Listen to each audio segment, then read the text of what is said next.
That shit, short track racing. Yeah, short track racing. Oh, the clash at the Coliseum. Oh man, who could have like I said in the react, who would have thunken that Joey Logano would win it? Oh yeah, me. Technically, both of us, because we both predicted this. Well, except this is my thing. Don't try to impose on it. Hey, when we were doing the I got the points for it, asshole. fair enough. But when we were doing the thing and you were like, all right, Clash, I'm like, Joey Logano. And you were like, No. yo.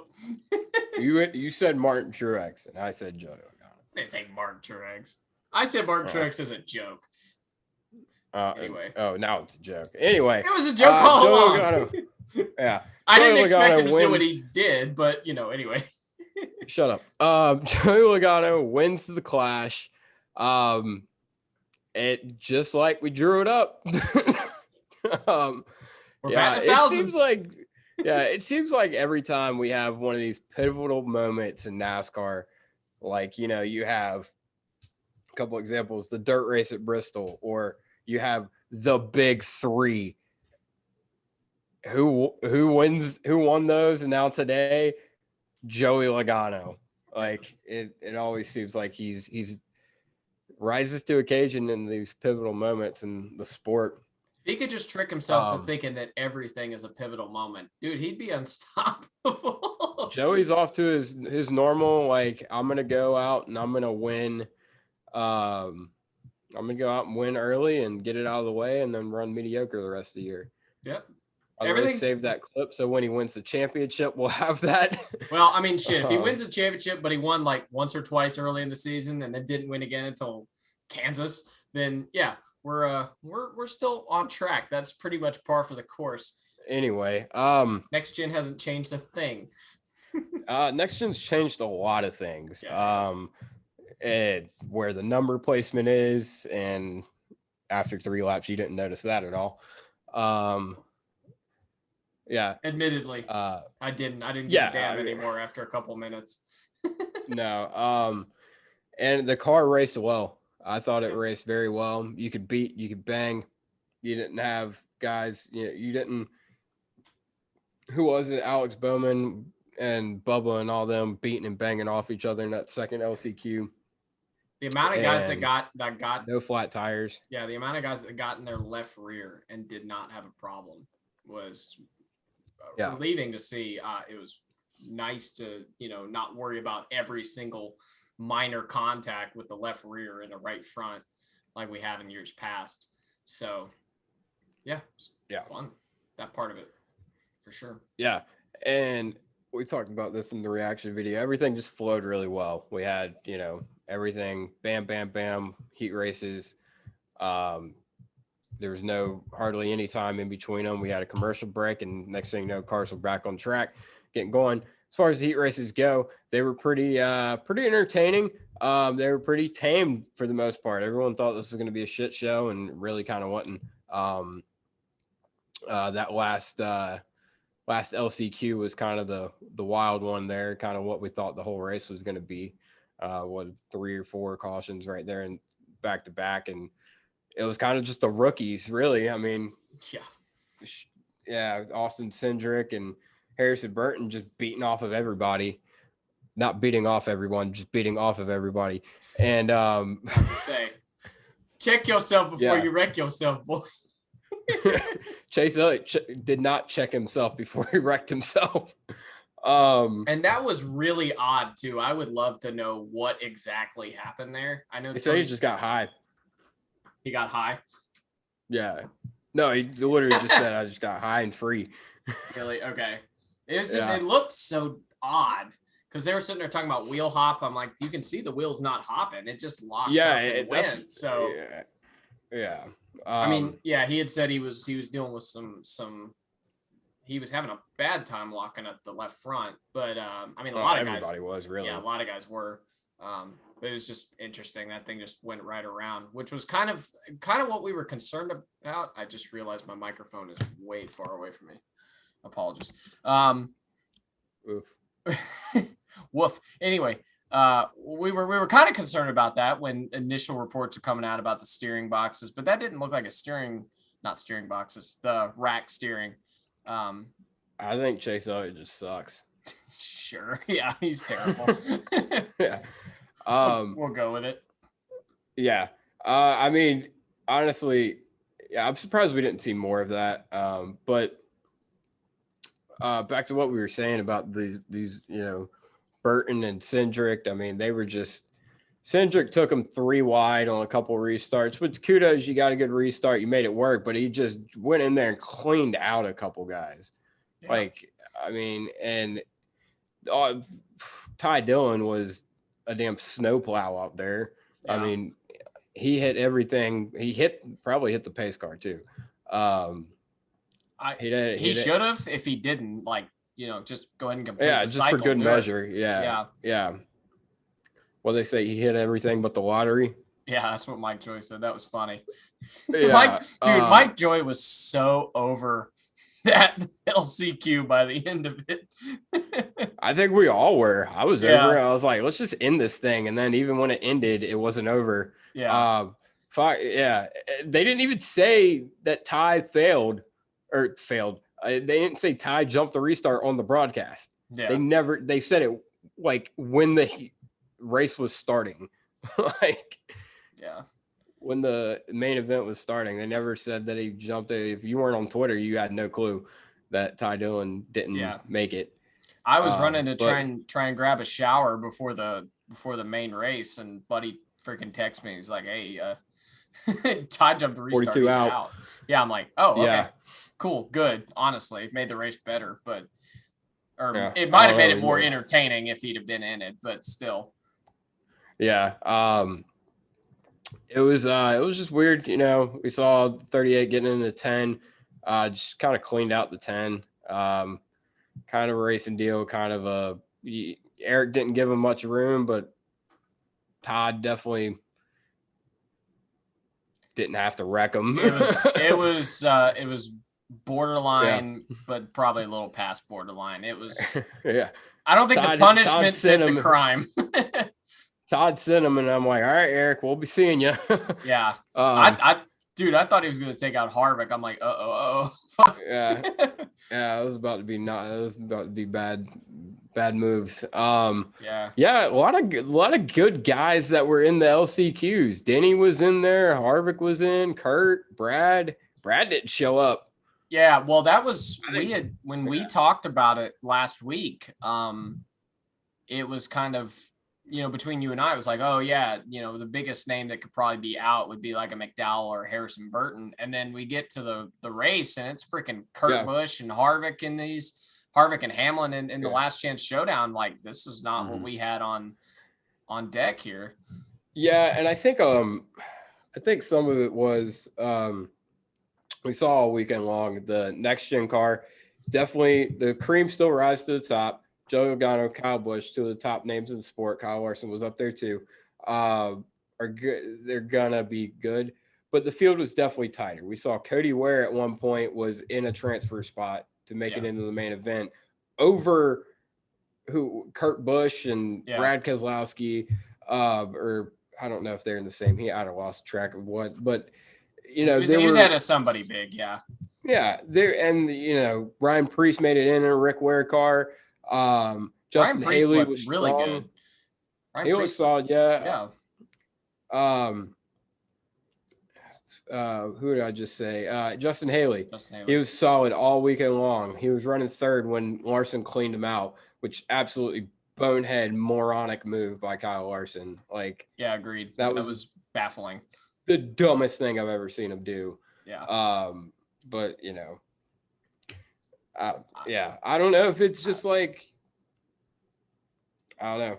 Haley said, he's like, I don't know if it's because I'm a rookie or what. I'm like, I expect that from some people, not Larson. But there were a lot of guys that you don't normally see up there. They had a shot. I think two things has to do with a short track and also the next gen car being a little bit more of an equalizer. We'll see if that's really the case once we get to like Auto Club or somewhere like that.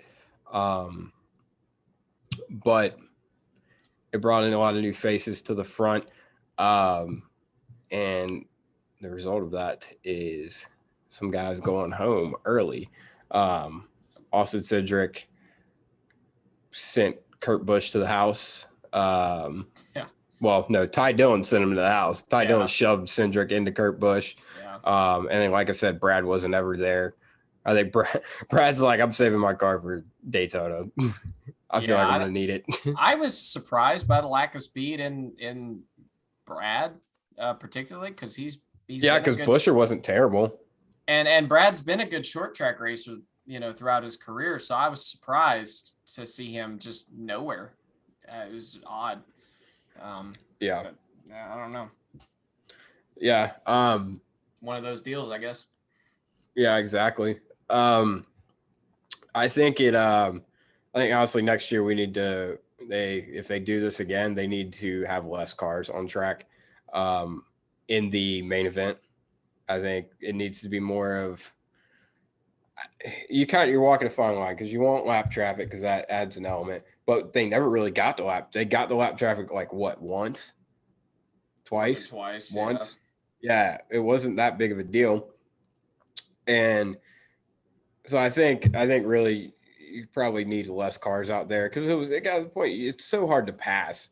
I mean, you really got to root and gouge a guy out of the way, and track position's key. So I feel like if there's less cars on track, you look at the LCQ or the heat races, they were a lot more racy than the actual race was, as far as like at the front, and guys just had more room to run, more room to get in a rhythm, and that creates but like for the LCQs, well, at least the first LCQ was super uneventful, and that you would see like Harvick would get, when he was in second riding behind Denny, he would get far enough away and then he'd kind of just stop trying super hard.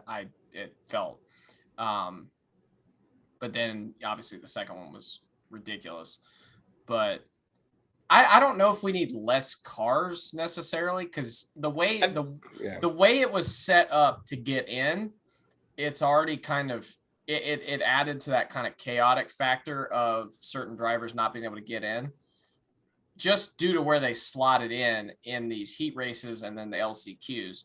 That's, it showed because we had guys like Hamlin, Harvick, Kurt Busch in the final last chance qualifier.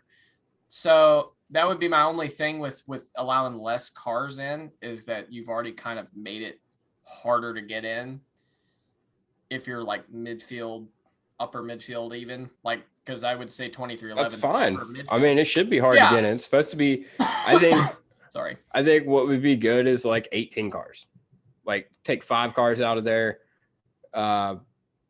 16 or 18 cars. But that kind of brings it down to, so your reasoning for this is that the main event wasn't as eventful as maybe we expected it to be. Yeah, and I feel like the main event wasn't as eventful.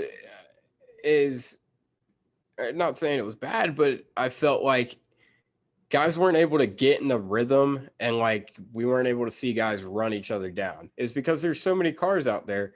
They were, everyone's on top of each other. They caught lap traffic so quick. So when they did catch the lap traffic a couple times, there's hardly any room to run. It's not like the Bristol All-Star race we had a couple years ago where it was like, all right, we needed lap traffic to make this, that would have added a different element and been better.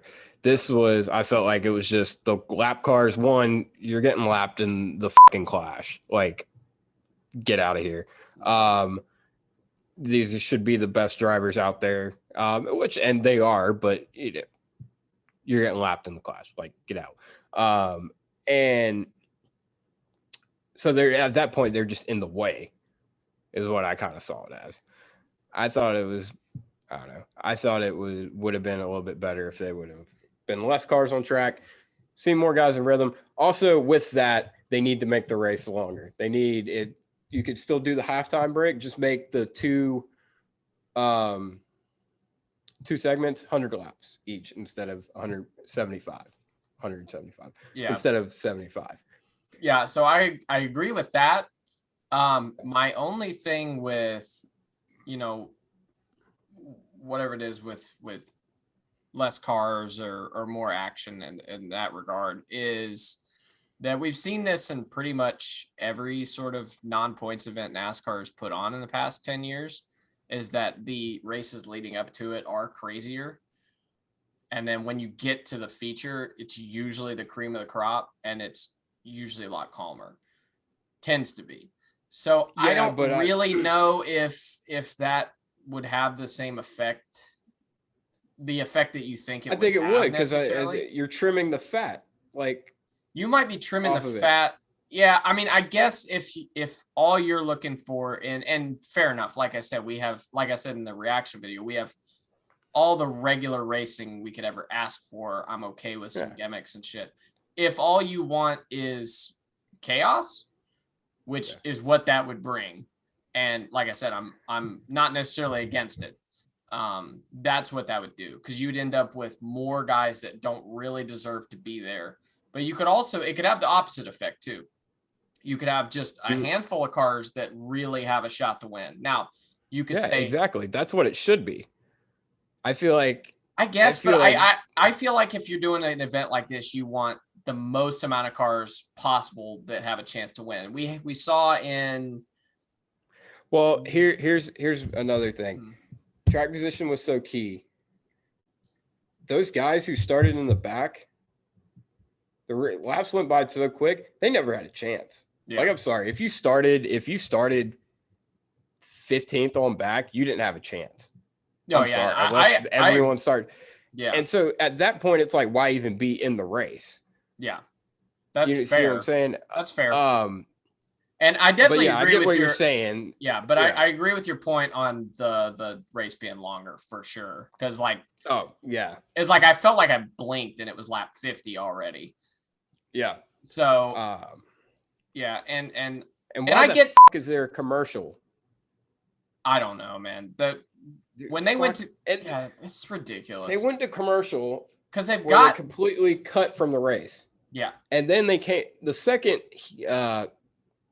half, they went to side by side. Why? Okay, one, we got two Toyota Supra commercial, or two, whatever car that was. GR commercials back to back. Yeah. Whatever it is. Gran Turismo 49 or whatever car they put out. Yeah. We got two of those commercials. We got 3 NASCAR commercials back to back. Why do we have NASCAR commercial? Here, watch the thing that you're already watching. Yeah. Hey, be sure to come back. Product on track. Be sure to come back in 2 weeks and watch the 500, where we're going to shove more freaking commercials down your throat. Yeah, exactly. So I don't know. Some of Fox's coverage was just lacking a lot, and Fox has been doing that for years now. Yeah, it's absurd. It's getting worse. The close shot, you're on the smallest track in the sport, and yet you can't see shit because you zoom all the way in on the rear quarter panel of whoever's car. Oh, also, I saw this on Twitter. Someone made a good point. We moved the numbers to grill out of the sponsor space only for Fox to zoom in. You can't even see the sponsors to begin with because they get cut off because of how far zoomed in they are. So they spent the whole race with the cameras on the wall, on the safer barrier, I guess. Yeah. That's one, it's hard to follow the action when you're only watching like that, especially if you're cutting to 4 different cameras like that. If you're watching just one, you can follow it. But like, as far as a TV broadcast goes, like, if you're there, that's one thing. Obviously, I know that's your thing, being close to the action. That's not my thing. That's not a lot of people's thing, but it's if I'm watching on TV, I want to see as much of it as I can. Exactly. Like, they had a good camera angle and they could have had 4 good camera angles, but they would cut to, so they had the one good camera angle, which was like, I would call it the football angle. That one was good. And then they could have just stuck another camera opposite of that. That would have been good too. Or, maybe slightly adjacent to it. And then they could have stuck one on the top of where, near where the flame is, near where the torch is. They could have stuck one there. But no, every time they cut to that, it was behind it. So you had to look through the pillars to see it. Yeah. It was like, every time they cut to that angle, I was like, this sucks. This camera angle sucks. You can't even Well, see. they wanted to be like, look, we're at the Coliseum if we haven't said it already. I'm like, I get we're at the Coliseum. I can see we're at the damn Coliseum. You don't need to show me the outside of the Coliseum to show me that. Yeah. It was I feel like we've been really really negative. We'll start. Well, last thing I want to talk about is and then we'll try to spin this a little bit in a positive direction. We'll open up to maybe more of a positive outlook because I don't feel like I didn't have a bad time watching this race. No, I didn't either. Driver intros were absolutely horrendous.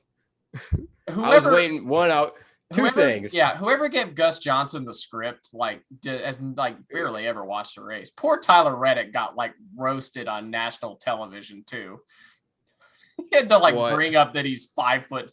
I'm like, that is as a short person. I didn't even hear that. Yeah, he goes, Tyler Reddick is 5'5" and 125 pounds or 35 pounds, whatever the hell he is. And I'm just, as a short person, I was like, damn, poor Tyler got freaking roasted in front of everybody. Yeah. Well, and he's a two-time Xfinity champion. That's the only stat you could come up for him. Yeah. Well, that's what I was going to say. The stats they did bring up were way too drawn out, and just forced. They said Ryan Blaney, they were like, Ryan Blaney and Chase Elliott wrecked at the end of this race. So watch out. If they get close to each other at the end of this race, then we might see the same thing that happened at the end of that race. I'm like, dude, it's driver intros. You don't have to explain his whole life story right here. Ryan Blaney was born in Ohio, then moved to High Point, North Carolina. Yeah.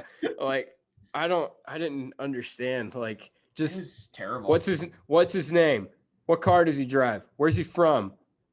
All right, cool. Oh yeah, he's a champion. All right, cool. All right, that's all you need to know. Exactly. I was waiting for one of them to fall down the steps. That would have been funny. It looked ridiculous, dude. The only thing I can't look cool walking down steps. Yeah, it was so goofy. That's the only word I can use for it. It was just goofy. The whole thing. It was dude, shout out to Jeff Gordon though. He used the Force to light the torch. That was solid, man. Those two Star Wars sponsorships he had back in the 90s and early 2000s really paid off. Yeah. He had one decent Star Wars movie and then the Phantom Menace. But it'll work. Fun fact, Ryan Blaney, one of Ryan Blaney's favorite Star Wars fun fact. Sponsored by Aflac. One of Ryan Blaney's favorite Star Wars movie, Phantom Menace. Are you serious? They should have said that during driver intros. Added that on there. Is one of his favorite Star Wars movies really Phantom Menace? Yeah, I watched The Garage Guys with Ryan Blaney. Shout out to them for coming on our pod. They asked him what his favorite Star Wars, and that's what they gave. Damn, I might have to give him shit for that next time I meet him. Anyway, the one thing I wanted to say about driver intros is that I kind of expected the whole race weekend to be like that, super cringy and super just terrible. Yeah. The way it was presented.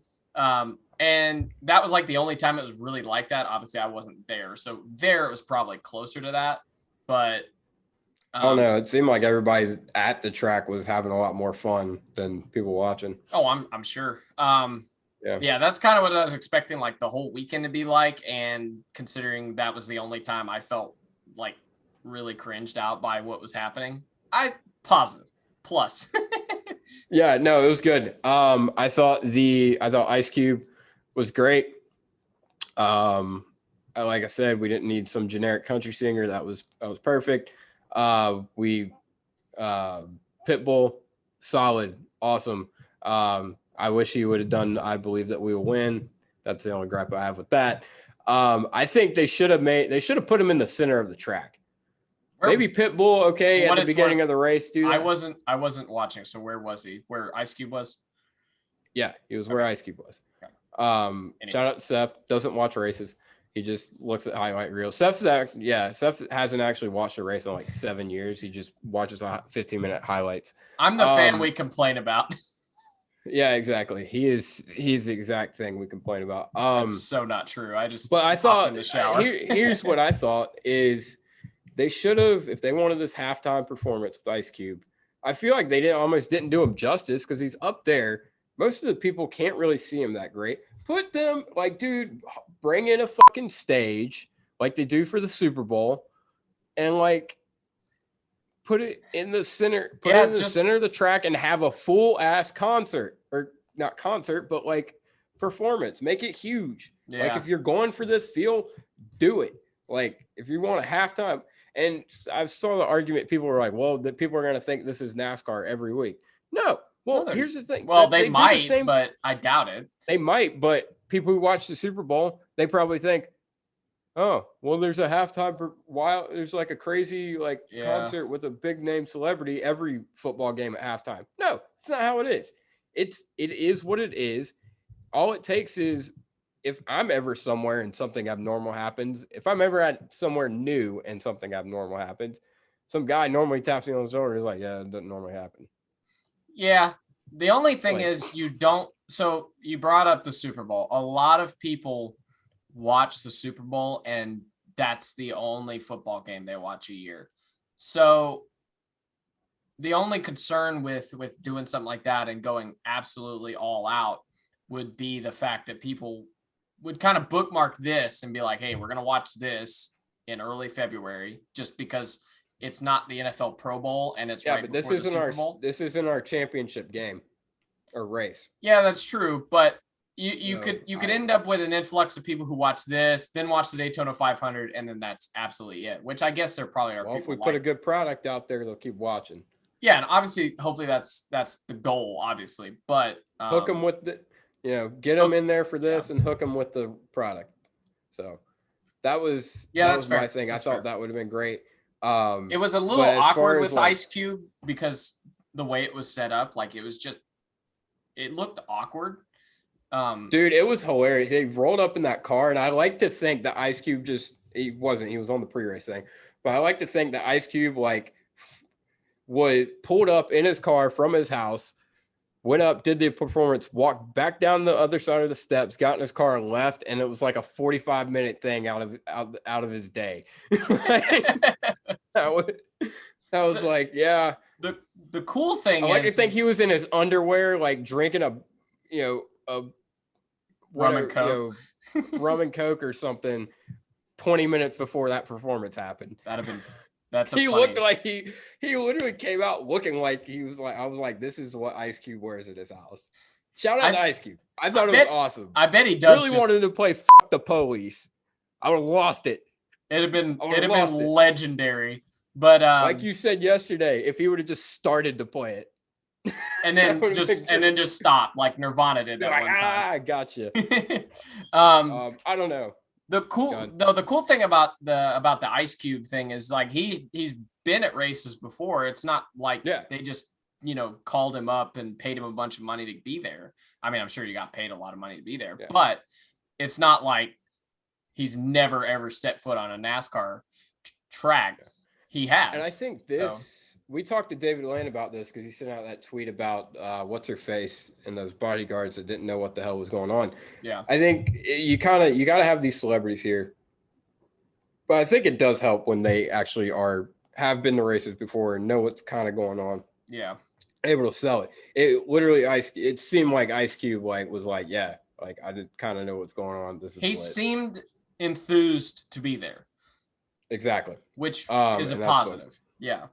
But the whole weekend, just them driving down the boulevard or whatever road that road, and having to drive from the garage to the tunnel, that's cool as shit, dude. That was awesome. It just some of the scenes, like the track, how the track looked, it was immaculate. Like it was appealing as hell to the eye. And it was just a really, really cool. Everything about it was super cool. Yeah. I felt like the aesthetic of it was awesome. I thought. Yeah. For sure. Yeah. And shit, what was I gonna say? I lost my train of thought. I don't know. It was fun. Like I said, I thought I don't know. I lost my train of thought. Go ahead. Talk words and stuff. I'll figure out what I was about to say. Yeah, I mean, I think this. No, yeah. I know what I was gonna say. I'm wearing my Tim Richmond hat. Tim Richmond would have been proud of this. Tim Richmond That's not what I was going to say, but it's true. Had a lot of fun at this event. Oh, 100%. Oh, yeah. But no, I feel like genuinely this went about as well, other than Joey Logano winning. It went about as well as it could have, honestly. Yeah. Maybe for like TV ratings, a shit show would have been better. But if you're trying to hook people into actual racing, I had a good balance. Yeah. It had a good balance of what the woke people wanted, and I feel like it had a good balance of what the boomers wanted. And that was really what it was all about. Oh, the boomers are never going to be happy. The boomers versus the wokes. And I think it had a good balance of both. I can't wait to go on Twitter after this and find out that the boomers thought this was still terrible, even though it was good. I'm sure. Well, yeah, they wanted us to go to some rinky-dink track that holds 6,000 people in the middle of BFE to their local short track because that's the way they should do it. They shouldn't do it. I can't believe you're going to spit in the face of all them local short trackers. I'm like, where in the fuck can you fit 78,000 people? No, you can't. You can't. I know. It wasn't full. It wasn't full. What the fuck man? It was pretty damn full. Like, it was pretty. Once. Yeah, that was better than I expected, honestly. I mean, NASCAR didn't even advertise it enough for you to watch the heat races, much less people who probably have never been to a race before. No, that's because I'm a dingus. Yeah, well, they didn't do a great job of advertising the heat races, though. They did. Yeah, no, and so there were plenty of people there. There weren't that many empty seats. People talk, oh, it was empty. No, it wasn't. I don't know. It certainly wasn't empty. Now as far as on track. We saw Joey Logano, Kyle Busch. It was set up to be an all-out brawl between those two. Kyle could never get to Joey, and we didn't get to see that. That's probably the one thing that kind of hurt this race the most. Is it was those two guys who neither one of them were going to make a mistake. They're going as hard as they can. And it's not like, you have they're not gonna mess up. So Kyle couldn't get there. And like Kyle had said in the booth during the last chance qualifiers, is the line between comfortably running comfortably and pushing it too far is so bare minimal at that track. They're just, once you got a comfortable line and were able to run, there wasn't much more to gain in the car. Yeah. So, and it's like, these are professional race car drivers, and when you put two of the best out there in front, you're not gonna see that shit show normally. Yeah. What might have made this more interesting if Reddick wouldn't have had his issue, Briscoe wouldn't have his issue, the same issue with the rear axle, the transaxle braking.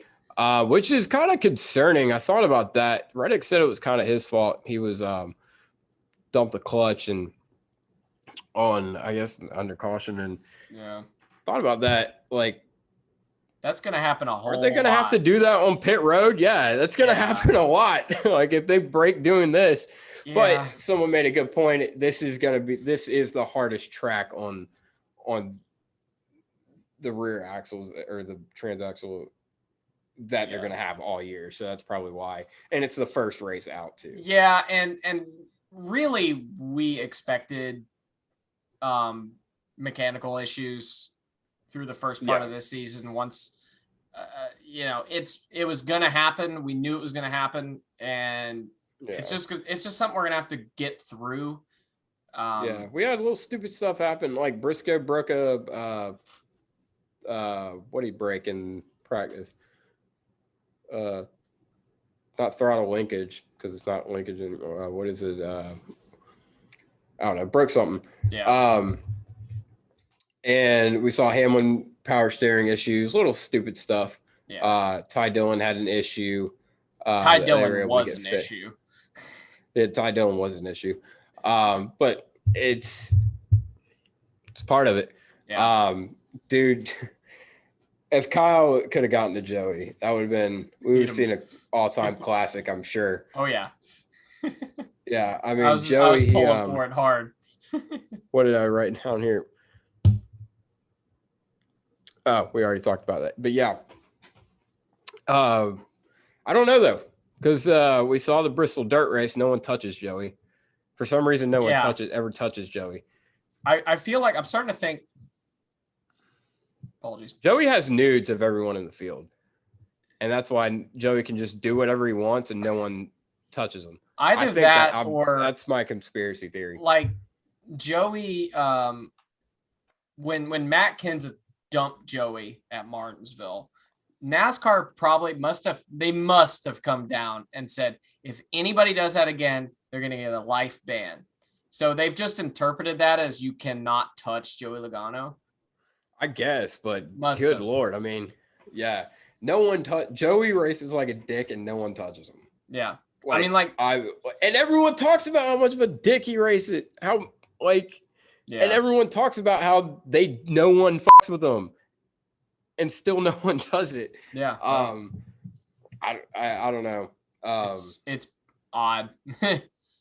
Joey Logano, he's just. I mean, let's not pretend like Kyle Busch wouldn't have completely junked his ass if he got. I don't think he would have completely junked him, but he would have hit him. He'd have hit him fucking hard. I think. Yeah. I don't know. Joey's just like Joey. He's just not likable. No, not at all. He's all the worst. He's like the kid he's like the Karen at like a restaurant when something gets messed up. He's like the kid who reminds you that you have homework or reminds the teacher that you have homework. Like he's just, and of course he's going to win this race. Of course, like I said earlier, of course he's going to win these pivotal moments because it's the worst possible scenario. Yeah. Sorry to Joey Logano fans, but not sorry. Like, I don't know, pick a better driver. I've met like 2 or 3 like tolerable Joey Logano fans ever. So like y'all can all eat dust as far as I care.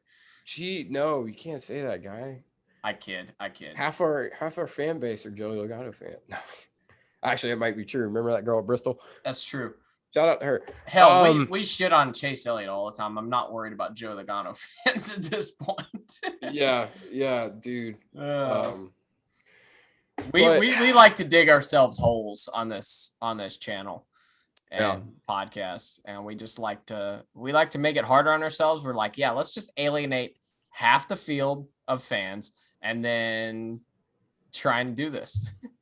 Yeah, exactly. Yeah, it's working out great. Yeah, we're killing it. Yeah, we're just killing it. We got like Subway's about to they're about to sign like a $10 million contract with us and each. We're big things are coming. Yeah. Sure. Yeah, so we'll be able to afford those $9 Martinsville hot dogs they had at the Coliseum today. Yeah, God bless. I bet that was cheap in LA. Yeah, honestly. But like I bet like people buying it, they like bought a ticket so they could buy a $9 hot dog, and they probably saved like $10. Yeah, but I don't know, man. Like just anybody who's watching this who's never been to a race before and they're like, Martinsville hot dogs are $9. No, they're actually $2. I don't know what the hell Yeah. State line inflation. I don't cross country inflation, I guess. I don't know. Yeah, but PSA, don't move to California. This shit's ridiculous. Yeah. Another news, I plan to go to cLAshin next year if they do it again in LA. I don't know. It was fun. I enjoyed the race thoroughly. It'll like everything's better the second time around most with NASCAR, it seems like. I'm sure the Bristol dirt race will be a whole lot better. Yeah. Anything else they've done twice. They wised up and put it at night. Yes. Yeah. So I think next year will be even better. They'll learn from their mistakes. Like I said, I think the field seems to be shorter. Field needs to be shorter. Race needs to be longer. And I think you'll have an awesome show. I wish they would put it. Also, they need to put it at night. Make it a night race. Make it start a little bit later. Yeah, that's kind of that's why I screwed up. Yeah. I thought in my head it was a night race. I was confused. And they could literally just put it like literally 2 hours back, and it would have been a night race. Yeah, because it got to that awkward point where like it's shadowy, but there's still some sun, and that really the TV Yeah, cameras don't I like noticed. that. Yeah, I noticed it a lot with them. They got to work on some audio things too. But I noticed that too when Ice Cube was playing. Yeah. Shout out to the dude wearing the Viagra Mark Martin jacket. It's peak NASCAR right there. Yeah. Someone's been watching for a while. Either that or they went on eBay and searched NASCAR jacket and Viagra popped up. And like, well, no, what it was yeah. is like what it was. Yeah. They were popular back in the day. Black people used to wear NASCAR jackets. I don't think you should go down this road. Well, no, what I'm saying is they had it figured out, and now white people are finally catching on to it. Like they're like, oh yeah, it's cool. I'm like, yeah, people have been doing this forever. I don't know. That is pretty white of people to do. Is not figured out for a long time. But I don't know. Anyway, it was the Clash. We gotta give our sundress. That's just short track aestheticing. Okay. Anyway, time to give our awards. Our 2 awards. These are what we call the Sundress and Dumbass Award of the race. Not gonna explain why they're called that. You can figure that out at a later. If you meet us on a Buddy Pulley Safari, we'll tell you. He'll tell you. I'm still not sure about the Sundress Award. Yeah, exactly. Sundress Award. It's kind of like your overachiever, your underdog of the day. And then your Dumbass Award is clearly exactly what it is. Your dumbass.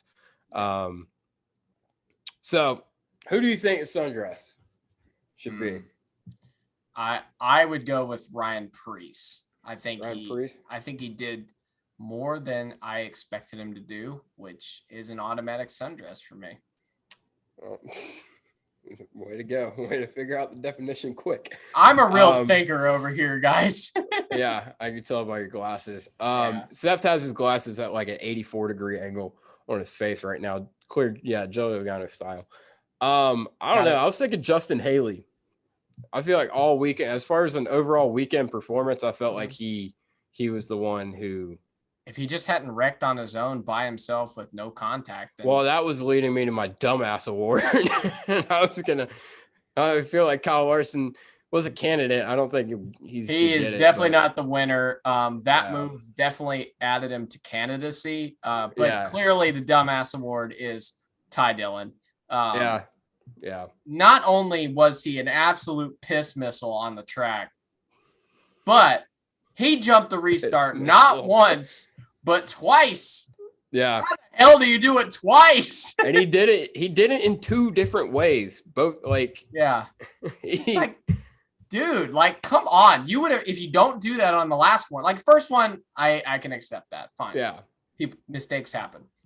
The second time, you would have either won the race like you did, or you would have finished second and made it into the show. So, and then you ran through everybody. Yeah. Austin Cindric, he's a candidate. He was a weapon. Yeah, Harrison Burton, someone needed to chip his other tooth because I mean we could give it to Fox because God, I mean Ty Dillon Ryan Blaney threw his Hans at Eric Jones. We never saw it, but it apparently happened. Yeah, on a track that was like this big, literally this big. We didn't get a video of Ryan Blaney freaking throwing the visor. Yeah, I mean, most Ryan Blaney thing ever. He like throws a Hans and then they interview him and he's just like, oh, whatever happened. That was the thing is like Ryan Blaney had that happen, and like that's way out of character for Ryan Blaney. Yeah, and then Larson decided to just destroy Justin Haley. That's completely out of character. Logano didn't wreck anybody. That's out of character. Yeah. Well, I mean, that's why I picked him because I thought he was just gonna bowl through everybody. Logano would have not looked great. He did not look great most of the weekend until we got to the heats.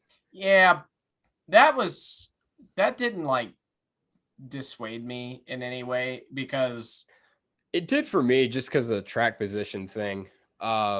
Yeah, but it's like if you like because the way qualifying worked leading into the heats and then also the fact that everybody was going out at different times and the track was evolving, like qualifying. Like the track clearly peaked around the middle of qualifying, and then by the end it wasn't great, and at the beginning it was terrible. Guys that were consistently good, like Kyle Busch was good from the jump. You saw Ryan Blaney for the most part was solid from the jump. Chase Elliott was pretty good. Suarez was good. I don't know what the hell happened to him in the race. Did he get taken out at some point, or did he just fall back? No, he just didn't. He just fell back. I don't know. I was commissioning for, they had those girls dancing with Pitbull and those like checkered flag, like romper bathing suit, whatever the hell they had on. Why didn't they get Ross and Daniel out there in one of those things dancing with Pitbull? I thought that was a huge miss. Yeah.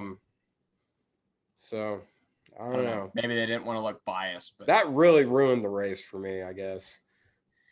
He would have been biased. He was wearing a Trackhouse racing hat with both the number. What do you mean? I don't know. I didn't watch it. I told you. Shit. Yeah, forgot. Yeah, Seth doesn't actually watch. Seth's not a NASCAR fan. I only watch the highlights, damn it. Yeah. He'll watch a whole hockey game and a whole football game in the middle of this podcast and not pay attention to the actual podcast. But it will do a podcast about racing and he won't watch the race. You're terrible. Even when I go to the track, I'm giving you the dumbass award. Fuck you. Even when I go to the track, I just go to the bathroom and watch like the little highlight clips people put on Twitter. I don't watch. No, at the track, I'm the one who's falling asleep at the track. That's true. You did almost fall asleep. You fell asleep. It's only Xfinity races and truck races, man. Truck races are boring 98% of the time, though. Yeah, they need to. Yeah, almost die at truck That's an races. arrow thing, man. It's an arrow thing, and it's a freaking horsepower thing. Truck racing. Well, I feel like the arrow thing wouldn't be if they would fix that, they wouldn't need as much horsepower. Yeah, truck racing because they've never been high on horsepower. Yeah, but once they went to the universal engine, truck racing went bad. Yeah, well, Kyle said these splitters are horrendous. You can't pass in traffic. Pure talent. Yeah, pure talent. My pit crew did nothing for me today. Pit crew did nothing for the teams today. Absolutely nothing. That is 100% pure talent. True. Yeah. I don't know. But I guess Joey Logano's the GOAT. Let's not get ahead of ourselves there, Chief. Joey Logano is the early season GOAT. I will give him that honor. Anyway, so I think we decided dumbass award goes to Ty Dillon, sundress award Justin Haley. Yep. All right, cool. Sounds good. / Ryan Preece. I don't know. I got to give the nod that he was just more impressive throughout the entire week or weekend. Yeah, but the only thing is that's based off of expectation. So I expected Justin Haley to be like contending to get into the Clash. I expected Ryan Preece. I didn't expect him to be contending to win the Clash there. No. So he was expected to be on the cusp of getting in. I didn't expect Ryan Preece to make it, but I wasn't surprised he made it. I was. I wasn't shocked at all that he made it. I was only surprised because of the guys like he beat out to do it. I mean, it's real easy to do when they're knocking the shit out of each other. Well, I mean, it's a talent to stay out of that trouble. I don't know. He did exactly what he's gotten a lot of practice staying out of. I wasn't shocked that he got it. I wasn't shocked that he got in, and then he did exactly what I expected him to do in the race. Justin Haley, I was impressed that he got into the race, and then he performed in the race. He did really well. So it's fair. Yeah. I mean, I'm not really arguing. I'm just saying Ryan Preece is not that far off. Yeah. And Rick Ware seemed like it's hard to say with this because track position was so key. It's short track. But hopefully this is a sign of things to come where guys are, come out of the gate strong. I think you're going to hear Haley's name a lot more. I think College's got good equipment. And I think Haley's a fast driver. Well, we had talked about this in one of our 5 season preview videos we did. Yeah. Thank God the season's finally started. I know we were so running out of ideas. Yeah, exactly. And now we got an off weekend, so who the hell knows what we're gonna do next week. Still don't know what the hell we're gonna talk about. Well, we're gonna be previewing the Daytona 500, but what's that? I don't know. You gonna watch that, or are you just gonna? I am gonna sit there the race. We're gonna go to Tyler's house and watch the 500. And you're gonna sit in the bathroom and watch highlights from the Super Bowl. No, I'm gonna be on Twitter just like refreshing Bob's posts, trying to figure out what's going on in the race that you're currently watching. Yeah, like 30 minutes after it happened, I'll be like, guys, did you see that? cLAshin took the lead. Yeah, Seth, he won. Oh my God! And then I come on like I freaking knew it. I predicted this. This reminds me, I gotta clean this up. I said in the last pod that Greg Biffle was the guy. Huh? Never mind. I cut this out of the pod on YouTube for what it's worth. So. Oh well, no. If you listen to Spotify and Apple, yeah, which more people did than actually watch the video, which is hilarious. Yeah, I said that Greg Biffle was slated to be the money team driver. He wasn't. He's slated to possibly be the NY Racing team driver. I knew that. I had a brain fart. But cLAshin money team, that's happening with Pit Viper. It's the most meme fucking thing ever. The car looks like Kevin from the Backstreet Boys Everybody video, where he has scales and colorful things on his face. So that's a whole thing. Yeah. So yeah, YouTube viewers, I cut that out. Spotify, Apple viewers or listeners, you're welcome. Keeping it raw. There you go. You keeping it. That's because Buddy's too lazy to edit. Nah. Yeah. That's not it. Nah. But yeah, no, Clash was fun. I enjoyed it. I think they should definitely do it again. There's definitely a debate to be made. Like maybe this should move around every year, go to different venues. Bank of America Stadium. No. God, no. They should not go to Bofa.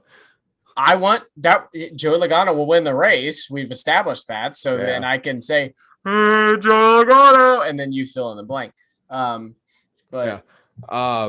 But yeah, I think it would be cool if this moved around. But I liked it at the Coliseum. I think we should do it maybe a couple years. Then do it like the championship race, man. Like keep it at one track a couple years, then move it. Keep it another track a couple years, move it.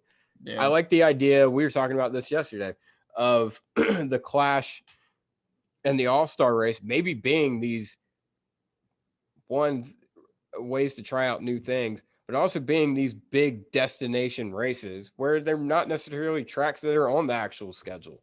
Yeah. I don't hate that idea. I don't. Yeah. And I feel like it opens the door to a lot of things. But NASCAR did a hell of a job with this. It was a great idea. A lot of people doubted it.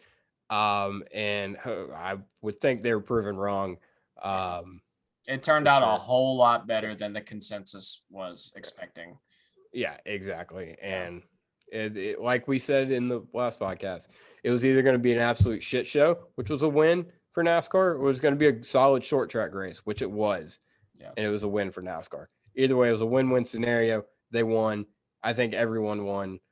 Yeah. Well, hell, what I said was that best case scenario for NASCAR is that most of the time it's a decent short track race, and then every now and then it's a shit show. If you count the whole thing, not just the feature, then that's what happened. A little bit of both. Yeah. Yeah, you got a little bit of both. Yeah. So they'll improve and it'll be better next year. So keep it at the Coliseum. And the car's reliability will be better next year too. That too. Yeah, three of the best cars. Well, two of the best cars getting taken out by Hamlin wasn't, but one of the best cars getting taken out by mechanical issues won't be an issue next year. Yeah, exactly. So yeah, I don't know. It's partly because I want to go to it next year, but also I think it would be a solid pick. Other than that, I don't know, dude.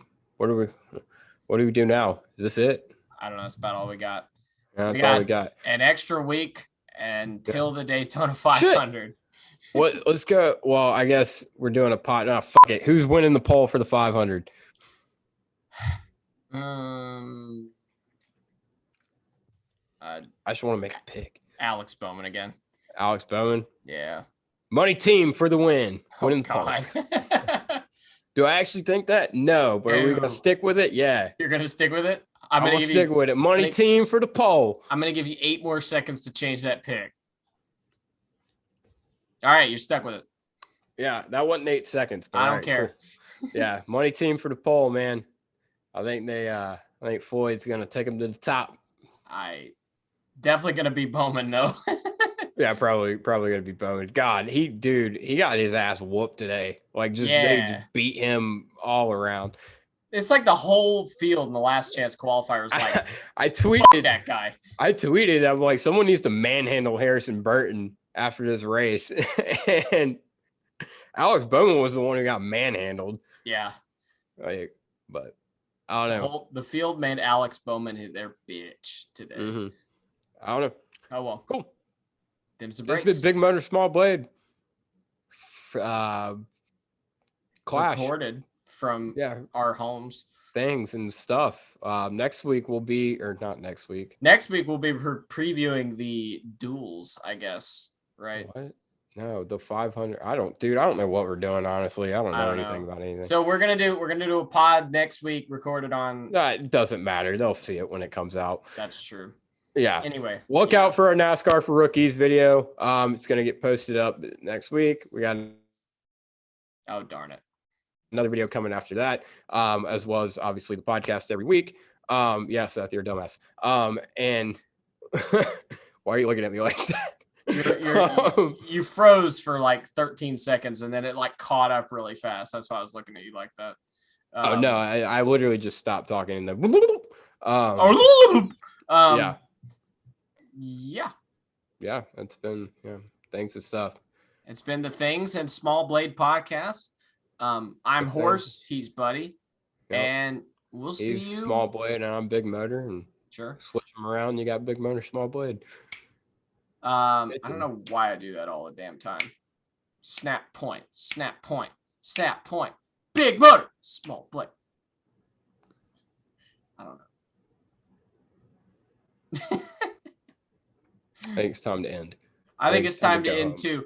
If you're watching on YouTube, check us out on Apple and Spotify. We're drawing this out so much. Yes, we are. If you're listening on Spotify and Apple, check us out on YouTube. And that's what's up. We'll see you next time. This is why I walk out and leave every time. Yeah, Buddy always walks out and leave. All right. We hope you all have a great day. Bye.